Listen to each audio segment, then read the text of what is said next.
ወመንፈስ ቅዱስ አሐዱ አምላክ አሜን። ይህ ድምፅ የሚሰማን ሁላችንም አብረን እናማትባለን። በስመ አብ ወወልድ ወመንፈስ ቅዱስ አሐዱ አምላክ አሜን። ክቡር አባታችን መልአከ ፀሐይ ቆሞስ አባ ኪዳነ ማርያም የዚህ ታላቅ ገዳም አስተዳዳሪ፣ በሰማያዊው ሥርዓት እግዚአብሔርን የምታገለግሉ ሊቃውንተ ቤተ ክርስቲያን፣ አዕይንተ እግዚአብሔር፣ አበው ካህናት፣ ላይካነ ምስጢር ወንድሞች ዲያቆናት፣ ይህን ሕዝብ ለማገልገል ከሩቅ የመጣችሁ ዘማሪያን፣ መድኃኔዓለም ኢየሱስ ክርስቶስን ደጅ የምትጠኑ ኦርቶዶክሳውያን አባቶች፣ እናቶች፣ ወንድሞች፣ እህቶች፣ ሕፃናት፣ የቤተ ክርስቲያን የስስት ልጆች፣ የሰንበት ተማሪዎች ሁላችሁም በልዑል እግዚአብሔር ፍጹም ሰላም እንደምን አመሻችሁ? እንደምን ሰነበታችሁ? እንደምን አላችሁ? አሜን። ልዑለ ባሕርይ የአባቶቻችን የቅዱሳን አምላክ ቅዱስ እግዚአብሔር ስሙ ዛሬም ዘወትርም የተመሰገነ ይሁን። ለቃለ መውረድ ለሥጋ ማድረግ ምክንያት የሆነችን ቅዱሱን እግዚአብሔርን አቅርበን ያየንባት የሐዲስ ኪዳን ኪሩቤል እማምላክ ወላዲተ አምላክ ድንግል ማርያም ስሟ የተመሰገነ ይሁን። እግዚአብሔር ወዶ እግዚአብሔር ፈቅዶ በዚህች ዕለት በዚህ ስፍራ ተሰብስበን ቃሉን እንድንማር ከፈቀደልን የሊዲያን ልቡና እንደከፈተ እሱ እግዚአብሔር ልቡናችንን ከፍቶ ምነግረንን የሚያስተምረንን ሁሉ በዝነ ልቡናችን ላይ ጽፍልን ዘንድ የእርሱ የእግዚአብሔር ቅዱስ ፈቃዱ ይሆንልን። ባለችን ጥቂት ጊዜ የምንማማርበት የትምህርታችን ርዕስ የአማልክት አምላክ በጽዮን ይታያል በሚል ርዕስ ይሆናል። የዳዊት መዝሙር 84 ቁጥር 7 ትምህርቱን ለማስታወስ ረዳን ዘንድ አንድ ጊዜ ሁላችንም አብረን እንላለን። የአማልክት አምላክ በሉ። የአማልክት አምላክ በጽዮን ይታያል። የማን አምላክ? የአማልክት አምላክ። ዛሬ ቀኑ በኢትዮጵያ ኦርቶዶክስ ተዋሕዶ ቤተክርስቲያን አቆጣጠር መሰረት 28 ነው። ቅድስት ቤተክርስቲያናችን በወር ውስጥ ያሉትን ቀናት እግዚአብሔርን እንድናመሰግንበት፣ እግዚአብሔርን እንድናመልክበት፣ እግዚአብሔርን እንድንጠራበት ዕለታቱን ቀናቱን ለይታ ታስተምረናለች፣ ትነግረናለች። በተለይ ደግሞ የቤተ ክርስቲያን መሰረት፣ የቤተ ክርስቲያን ጉልላት፣ የቤተ ክርስቲያን ሕይወት፣ የቤተ ክርስቲያን ታሪክ፣ የቤተ ክርስቲያን ማንነት የሆነውን ሕይወቷን፣ አምላኳን ኢየሱስ ክርስቶስን በተለየ መልኩ በወራትም በዓመታትም ውስጥ ታስባለች። ብዙዎች ይህን ሳይረዱ፣ ብዙዎች ይህ ሳይገባቸው፣ ብዙዎች ይህን ሳያውቁ ይህች ቤተ ክርስቲያን ክርስቶስን አታውቅም፣ ስለ ክርስቶስ አትናገርም፣ ስለ ክርስቶስ አትሰብክም ይሉናል። አስተውሉ። 365 ቀን በዚህ ቤተ ክርስቲያን ቅዳሴ ይቀደሳል። 365 ቀን በዚህ ቤተ ክርስቲያን ኪዳን ይደርሳል። ማህሌቷን እያንዳንዱን ሥርዓተ አምልኮ ስንመለከት መድኃኔዓለም ኢየሱስ ክርስቶስን በደንብ አድርጎ አጉልቶ የሚያሳይ ነው። ቅዳሴው ላይ የሚጠራው ስም የሱ ነው። በወራት ከፋፍለን እንኳን ባላከበረች ብባል የአምላኳን በዓል ነው የምታከብረው። አስተውሉ ክርስቲያኖች፣ ወር በገባ በስድስተኛው ቀን ቤተ ክርስቲያን ኢየሱስ ብላ ትጠራለች። እስቲ ኢየሱስ በሉ። አይሰማም ድምጻችሁ? ኢየሱስ ትላለች። ወር በገባ በስድስተኛው ቀን ይሄንን ስም እመቤታችን ቅድስት ድንግል ማርያም ያወጣችለት ስም ነው። በመጽሐፍ ቅዱስ ላይ ቅዱስ ገብርኤል ብርሃናዊው መልአክ መጋቤ ሐዲስ ከእግዚአብሔር አብ ዘንድ ተልኮ የመጣው ወንድ ልጅ ትወልጃለሽ፣ ስሙንም ኢየሱስ ብለሽ ትጠራዋለሽ። ኢየሱስ ማለት መድኃኒት ማለት ነው። ምን ማለት ነው? መድኃኒት ማለት ነው። ወር በገባ በ27ኛው ቀን መድኃኔ ዓለም ብላ ትጠራለች። እስቲ መድኃኔ ዓለም በሉ። መድኃኔ ዓለም ማለት የዓለም መድኃኒት ማለት ነው። ተመልከቱ፣ ይቺ ቤተ ክርስቲያን ብቻ ናት ኢየሱስ ክርስቶስን የዓለም ሁሉ መድኃኒት ብላ የምትጠራው። አንዳንዶች የግል መድኃኒት፣ የግል አምላክ፣ የግል አዳኝ ዮሐንስ በመልእክቱ የመጀመሪያይቱ የዮሐንስ መልእክት ምዕራፍ 4 ቁጥር 14 ላይ እንዲህ አለ ወንጌላዊው ዮሐንስ፣ እኛ አይተናል አለ። አዎ አይቷል። ከዋለበት ውሏል፣ ካደረበት አድሯል። የቃሉን ትምህርት የእጁን ታምራት አይቷል። እስከ መስቀልም ድረስ ተከትሎታል። ሞትን ሳያይ ከዚህኛው ዓለም ወደ ብሔረ ሕያዋን ሄዷል። ማን? ከአውሎጎስ አቡቀለምሲስ ነበረ መለኮት ፍቁረ እግዚእ ቅዱስ ዮሐንስ አይተናል አለው። አዎ ኢየሱስ ክርስቶስን አይተናል ብቻ ብሎ ዝም አላለም።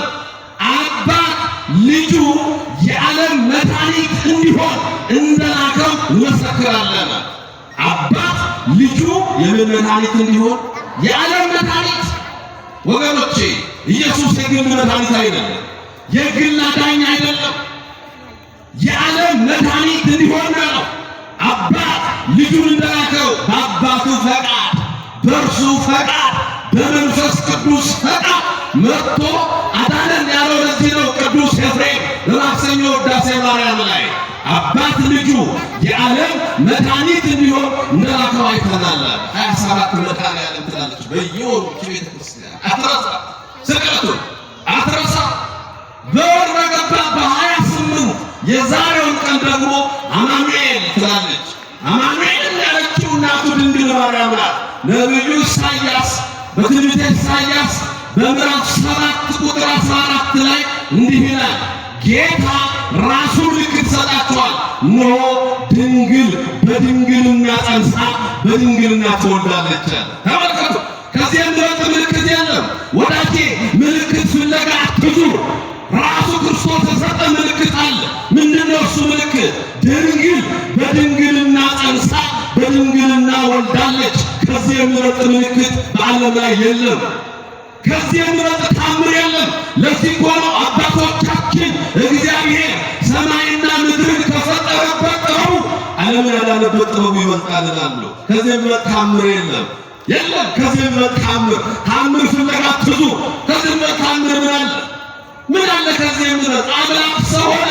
ለዚህ እኮ ነው ቅዱስ ጳውሎስ ለቆሮንቶስ ምዕመናን መቼም ቢሆን አለ የግሪክ ሰዎች ጥበብን ይለምናሉ፣ ፍልስፍናን ይሻሉ። የአይሁድ ሰዎች ደግሞ ምልክትን ይፈልጋሉ። እስቲ እንደ ሙሴ ደመና ጋርደህ መና አውርደህ መግበን ባህር ከፍለህ አሳየን ይላሉ። ማንን? ክርስቶስን። ግሪክ ከሆንክ ፍልስፍና፣ አይሁዳዊ ከሆንክ ምልክትን። እኛ ግን አለ የተሰቀለውን ክርስቶስን እንሰብካለን። እስቲ በሉ እኛ ግን በሉ የተሰቀለውን ክርስቶስን ምን እንላለን? ይገርማችኋል። መድኃኔ ዓለም ነው ግን ተሰቅሏል። አምላክ ነው ተሰቅሏል። ንጉሥ ነው ተሰቅሏል። ለአንዳንድ ሰዎች ከአይምሯቸው በላይ ሆኗል። ለዚህ እኮ ነው ለጣቸው ነው የሚያዩት። ምልክትን ይፈልጋሉ፣ ታምርን ይሻሉ አለ።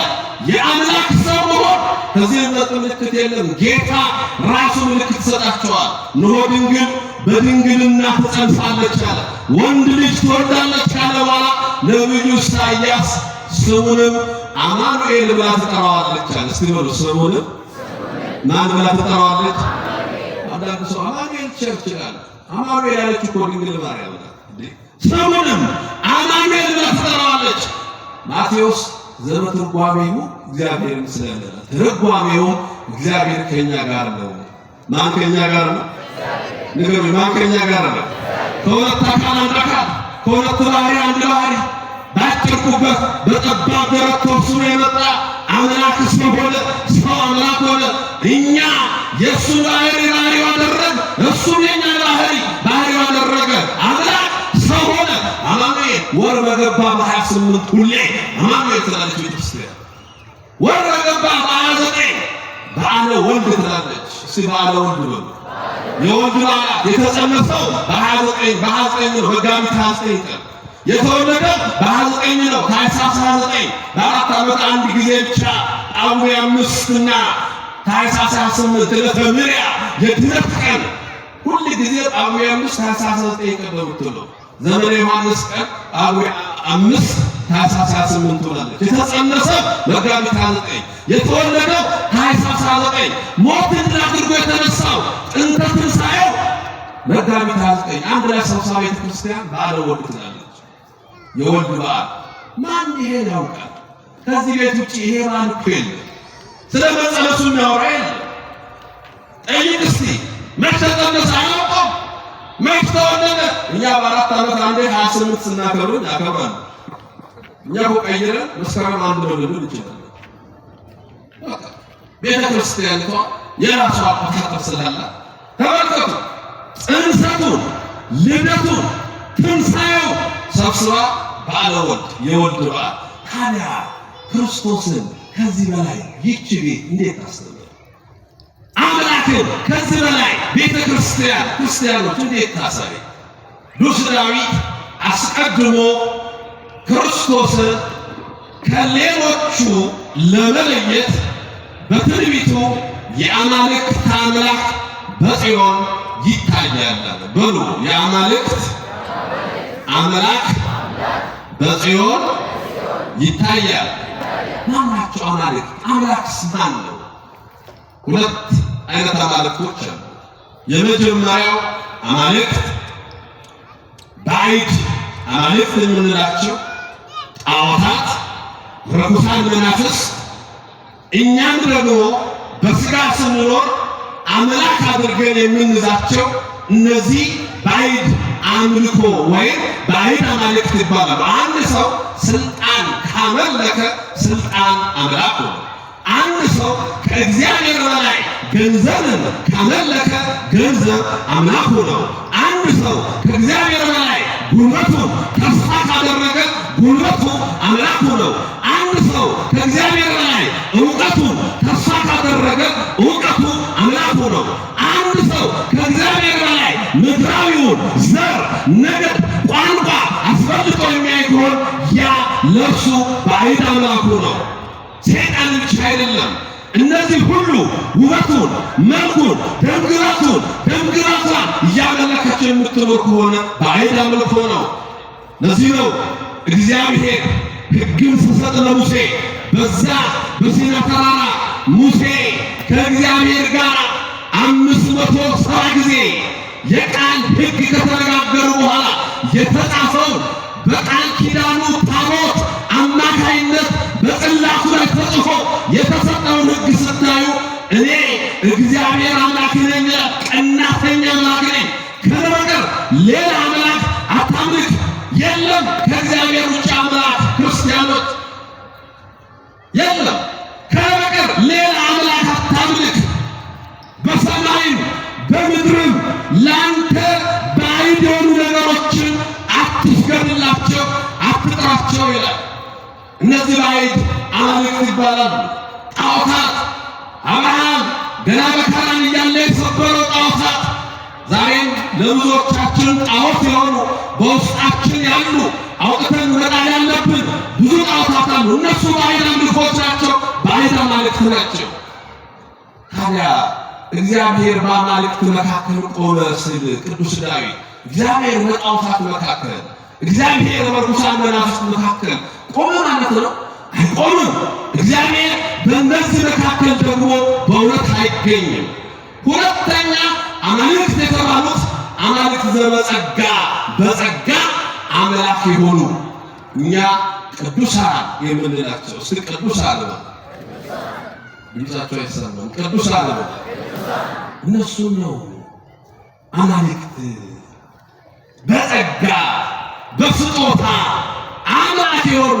ታስታውሱ ሊቀ ነቢያት ሙሴ በዛ በኮሬብ ተራራ በሲና የእስራኤልን ለቅሶ የእስራኤልን መከራ እግዚአብሔር ሰምቶ ሕዝቡን ከባርነት ቀንበር እንዲያወጣ አስልከው ሙሴን እግዚአብሔር ሂድና ለፈርዖን እንዲህ ብለህ ተናገረው፣ እግዚአብሔር ሕዝቤን ልቀቅልሃል።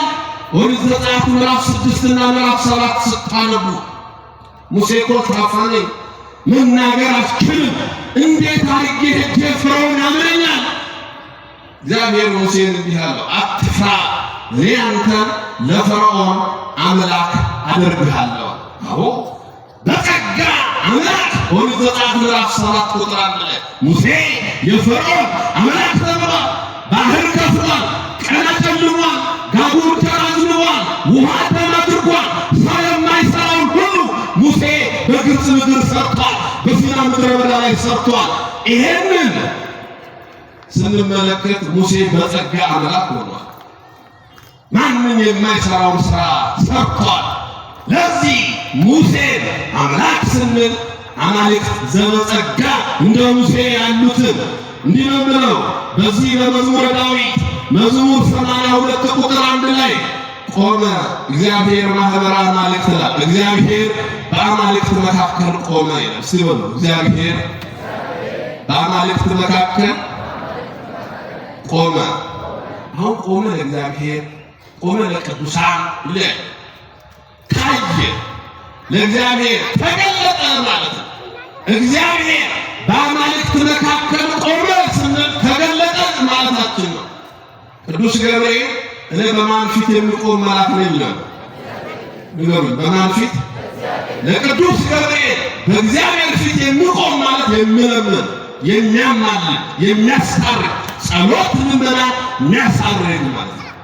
ድንግል ማርያም ቅዱስ ዳዊት በመዝሙር 44 ቁጥር 8 ላይ ንግሥቲቱ በቀኝ ምን ትላለች?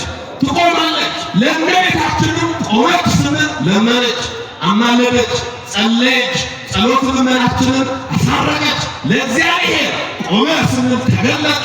እግዚአብሔር በአማልክት መካከል ቆመ አለ ቅዱስ ዳዊት። ተገለጠ በማን? በቅዱሳን መካከል። ነቢዩ ዘካርያስ የአምላክን መምጣት ሲገልጥ እንዲህ ነው ያለው።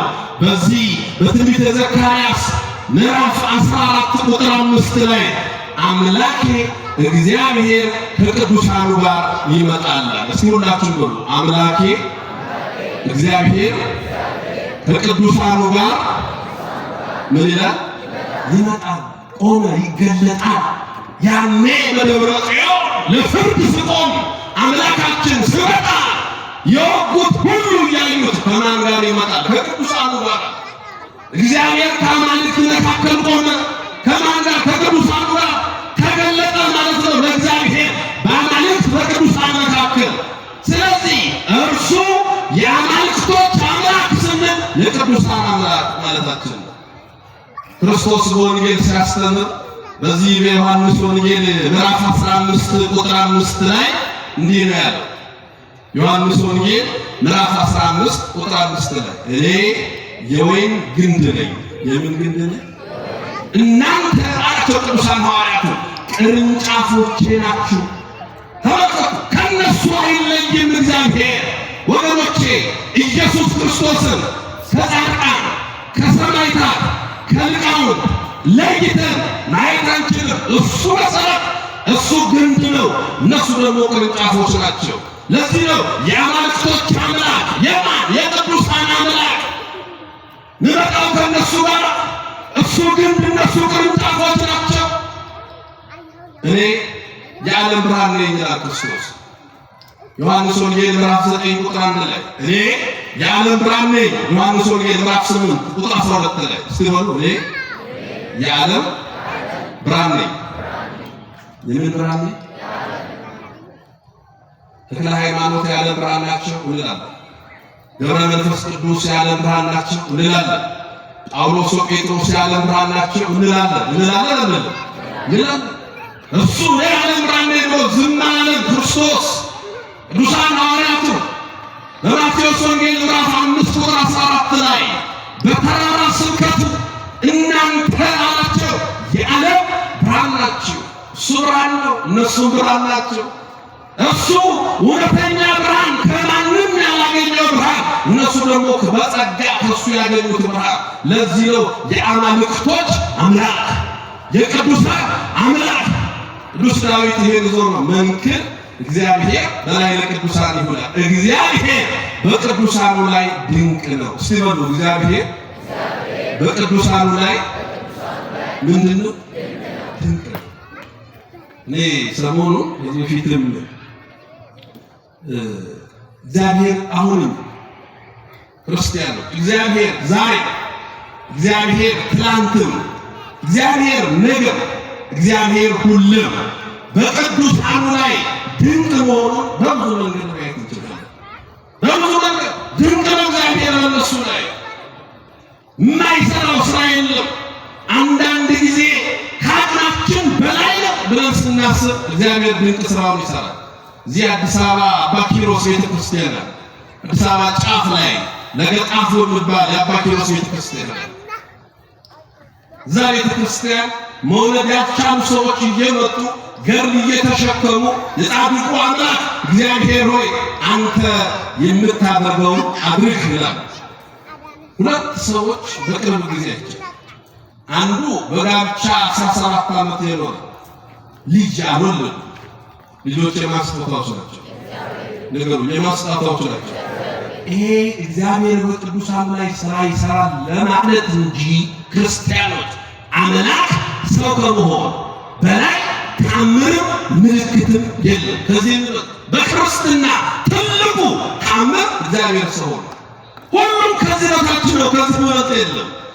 ግን እግዚአብሔር ዛሬ በቅዱሳን ላይ ድንቅ ነው። ወዳጄ ሄደህ በጫማ ጥፊ እንዳትመታ። ዝም ብለህ የቅዱሳን ገድል ተሸከም። ወዳጄ መጥፎ ጥርስ ይረግፋል። ተረጋግተህ ቆመህ አምላክህን ለምነው፣ እግዚአብሔር ይሰማሃል።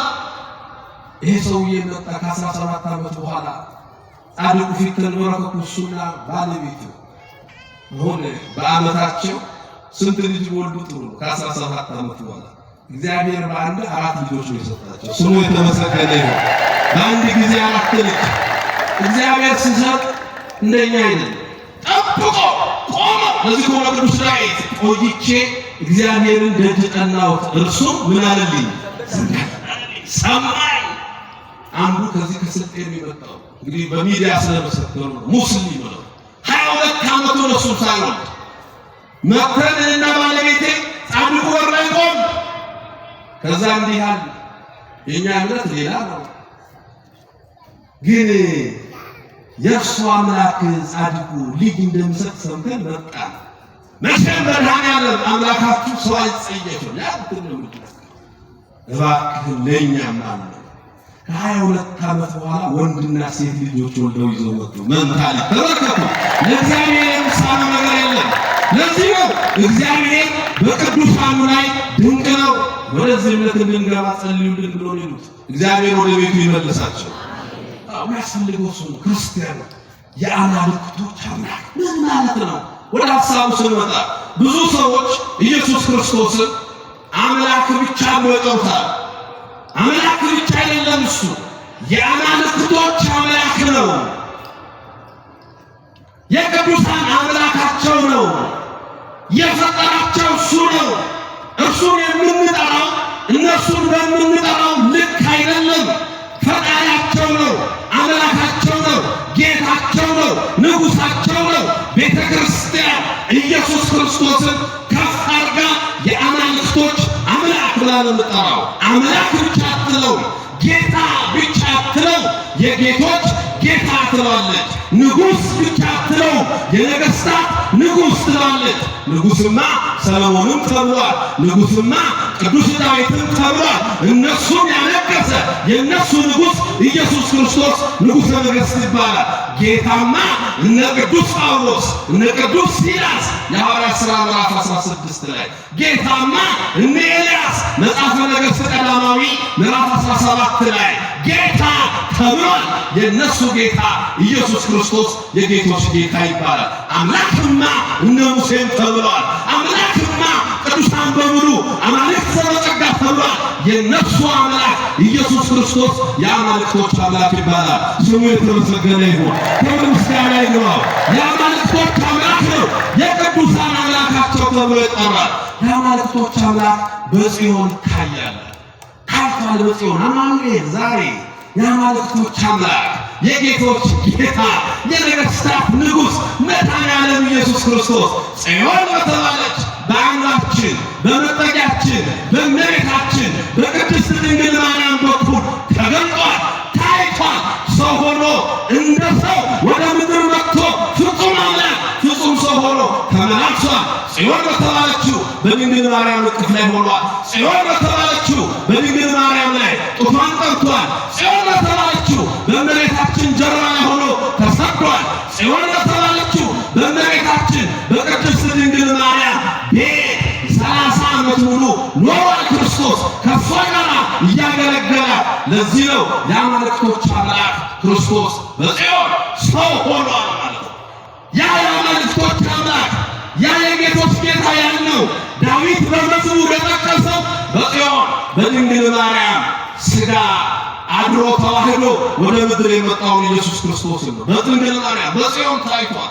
ለዚህ ነው ቅዱስ ዮሐንስም በራእይ ዮሐንስ ምዕራፍ 14 ቁጥር 1 ላይ እንዲህ ይላል፣ እነሆ በጉ በጽዮን ተራራ ላይ ቆሞ ነበር ይላል።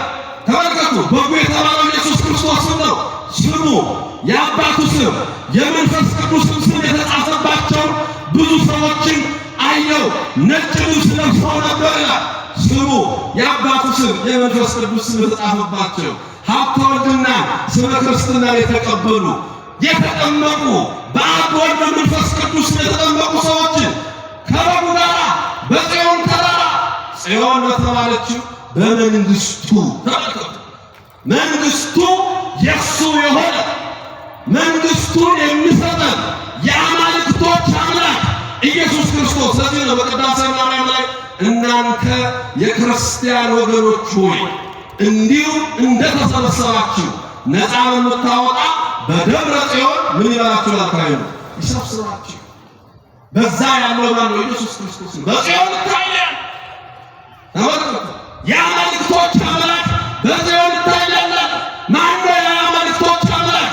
ጽዮን በተባለው በመንግሥተ ሰማያት ሁሉም ከሱ ጋር የሚያኖረው እናንተ የአባቴ ብሩካን ኑ ዓለም ከተፈጠረ ጊዜ ጀምሮ የተዘጋጀውን መንግሥትን ውረሱ የሚለን ማን ነው? የአማልክቶች አምላክ እሱም ኢየሱስ ክርስቶስ ነው።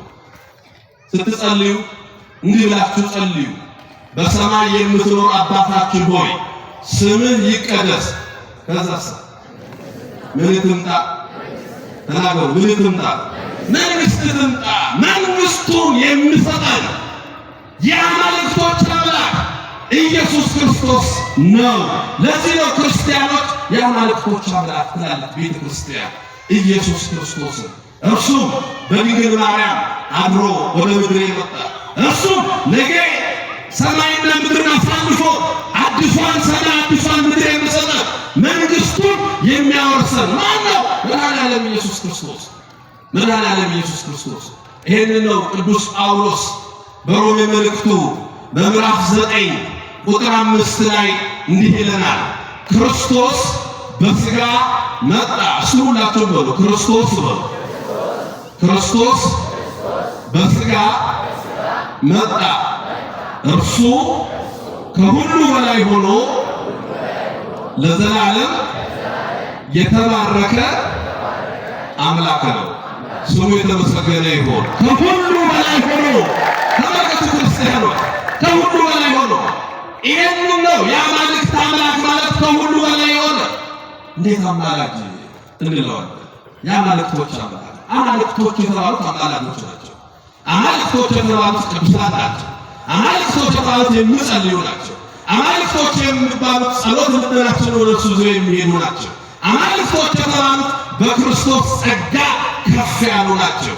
አማልክቶች የተባሉት በንጽሐ ሥጋ፣ በንጽሐ ነፍስ፣ በንጽሐ ልቦና እያደጉ ወደ ክርስቶስ ከፍ ያሉ ናቸው።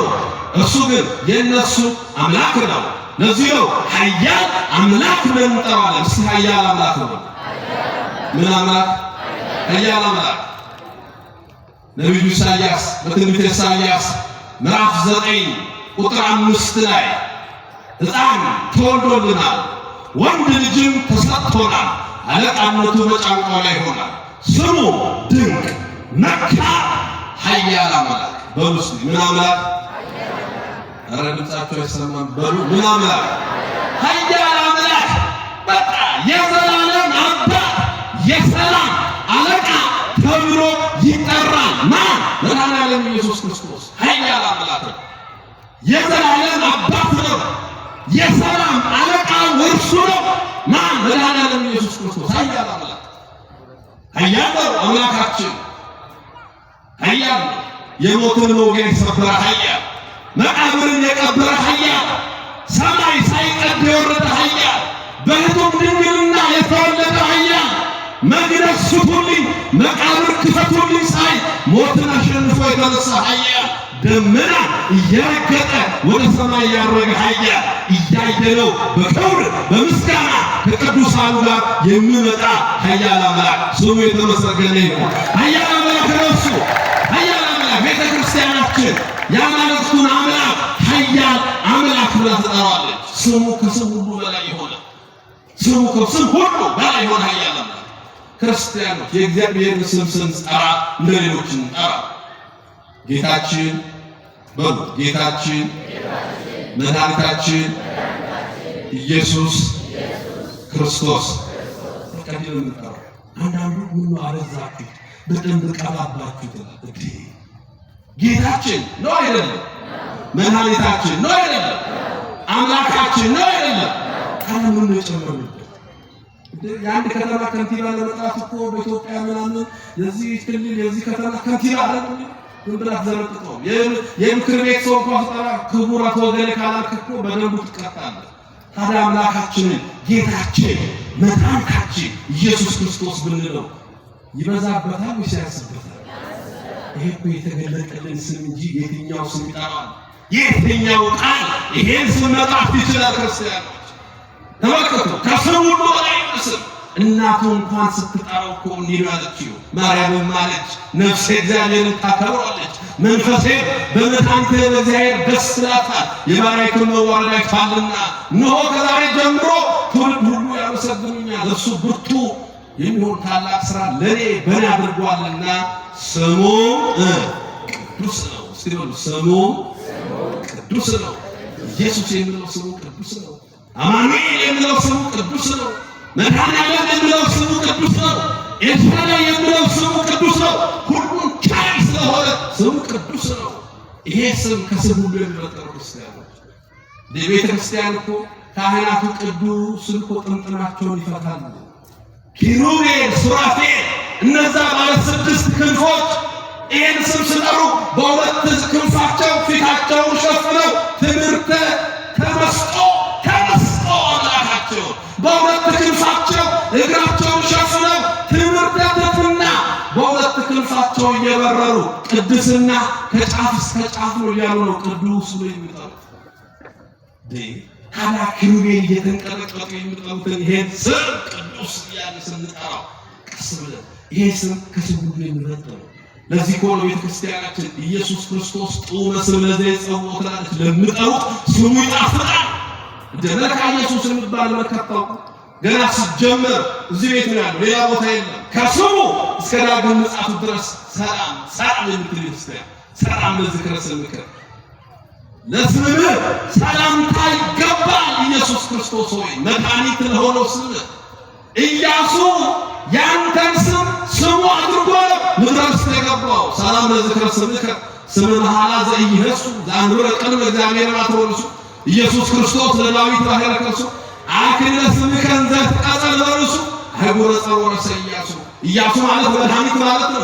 ኢየሱስ ማለት መድኃኒት ማለት ነው። ኢያሱ ያንተን ስም ስሙ ስላደረገ ነው። ኢየሱስ ክርስቶስ ሆይ ምድረ ርስትን የወረሰው ይሄን ስም ይዘን ምድረ ርስትን እንወርሳለን። ስሙ የተመሰገነ ይሁን። ይሄን የሚጣፍጥ ስም ይዘን ይሄ ነው ኢየሱስ ክርስቶስ ለሚጠሩት ስሙ ጣፋጭ ነው። የእሱ ስም የአማልክቶች አምላክ የሚል ስም ነው። አያችሁ፣ የቅዱሳን አምላክ የሚለው ስሙ ኢየሱስ ክርስቶስ ስሙ ከሁሉ በላይ ነው። የአማልክቶች አምላክ ወልደ አብ ወልደ ማርያም ስሙን ወልደ አብ ወልደ ማርያም የአብ ልጅ የማን ልጅ? የአብ ልጅ የማን ልጅ? የማርያም ልጅ። አሁን ተመልከቱት። የአብ ልጅ ሲባል ትንሽ ጆሮ ሰጡና የማርያም ልጅ ሲባል ቅር ብላቸው ሰዎች እነዚህ እኮ አላመኑ ማርያምን አላመኑ። አንድ ሰው ኢየሱስ ክርስቶስ ወልደ አብ ሲባል አቤት ብሎ ወልደ ማርያም ሲባል አለ በሽተኛ ማርያም ጸሎት ያሰማል። አብ በደመና ሆኖ ዝንቱ ትወልደ ዘአፈቅር ሎቱ ስምዖ ይህ ልጄ ነው እርሱን ምን በሉት ስሙት። በቃ በደመና ሆኖ አብ አልታየም። በደመና ሆኖ ድምፁን አሰማ።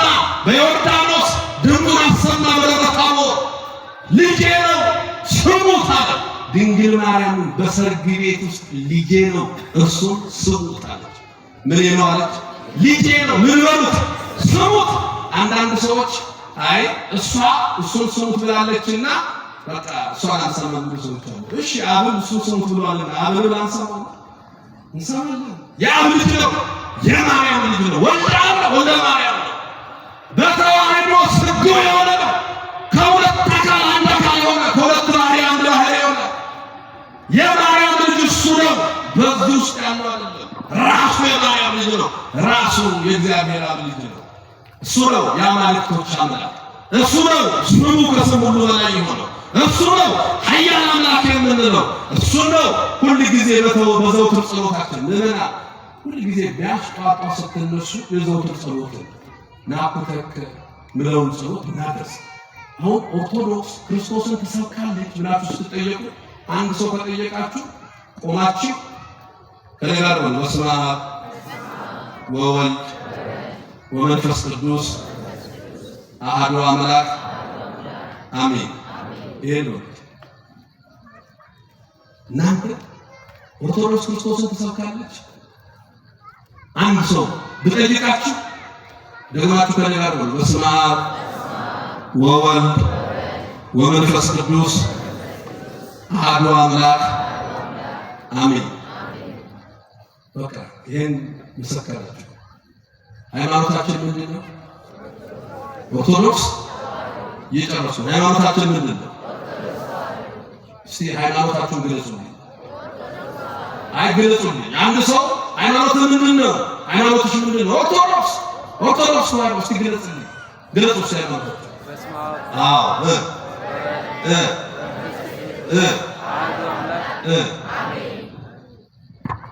አንድ እስላም ሃይማኖትን ግለጽልኝ ብባል ያ ኢላሃ ኢላላህ መሐመድ ረሱላላህ ይላል። አይ እንድስቋል እምነቱን ይገልጻል። there is no god without Allah Muhammad is the last and the perfect prophet ከአላህ ውጪ ሌላ አምላክ የለም። መሐመድ የአላህ መጨረሻውና ትክክለኛው ነብይ ነው የነሱ እምነት ነው።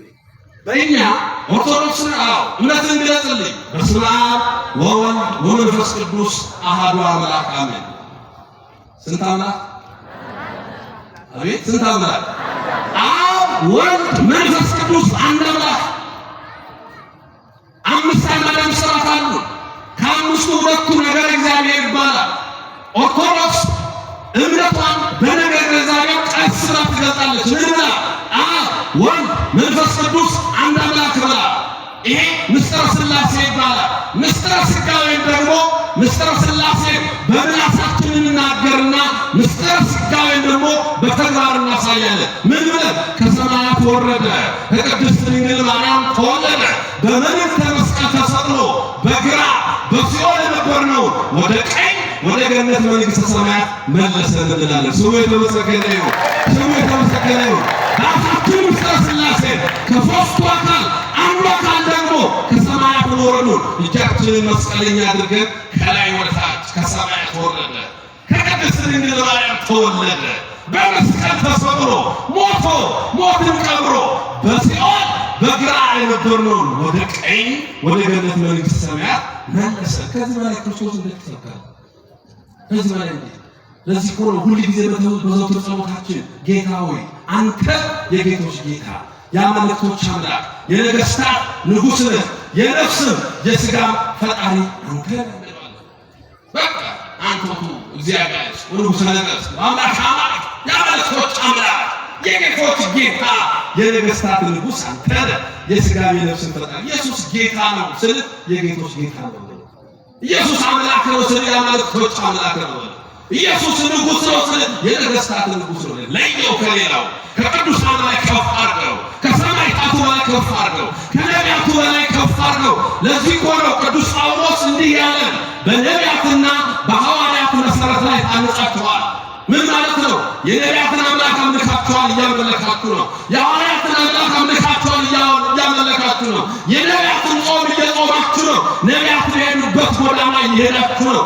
በነቢያትና በሐዋርያት መሠረት ላይ ታንጻችኋልና የማዕዘኑ ራስ ኢየሱስ ክርስቶስ ነው። ነቢያት ትንቢት የተናገሩለት፣ ሐዋርያት የሰበኩለት የአማልክቶች አምላክ ኢየሱስ ክርስቶስ ስሙ የተመሰገነ ይሁን። ይቆየን። ስብሐት ለእግዚአብሔር።